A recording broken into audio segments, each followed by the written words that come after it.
Aujourd'hui, alors que nous faisons face à des défis pressants, c'est cette fraternité qui sera notre plus grande force pour bâtir un avenir meilleur et prospère pour notre département. Ce qui nous unit est infiniment plus puissant que ce qui pourrait nous diviser. Nous sommes une seule et même grande famille. En nous appuyant sur notre capacité de parler la même langue, nous ne voyons aucun obstacle, nous ne voyons aucune difficulté qui pourra nous empêcher de développer notre département. L'unité n'est pas une simple idée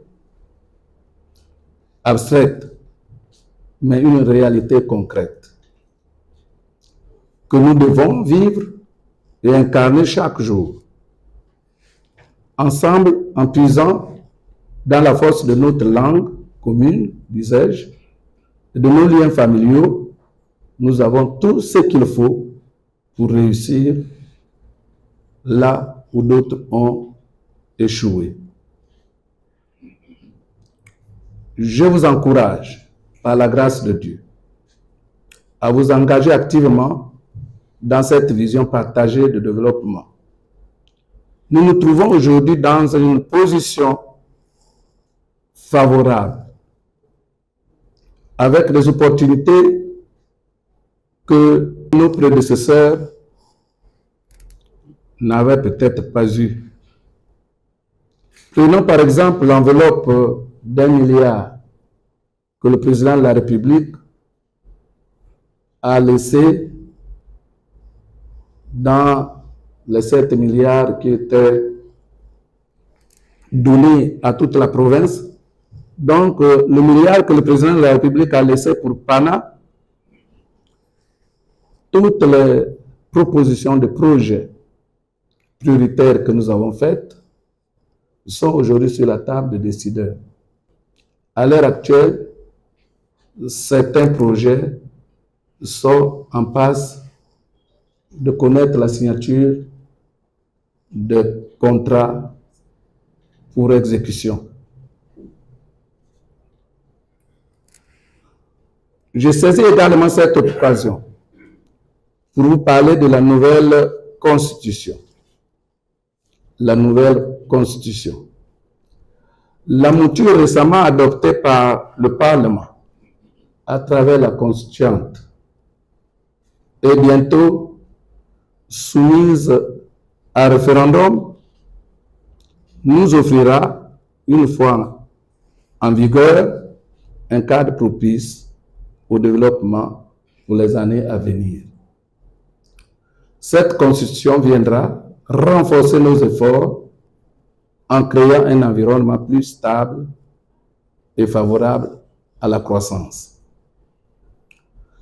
Aujourd'hui, plus que jamais, il est crucial que nous soyons tous unis et alignés dans la vision de ces terres, parce que c'est de ça qu'il est question, dans la vision de ces terres, et nous pouvons exploiter pleinement le potentiel de notre département et offrir à chacun, pourquoi pas, un avenir radieux. Est-ce qu'il serait encore utile ce matin de vous rappeler que nos villages ne sont que des ramifications de nos tribus.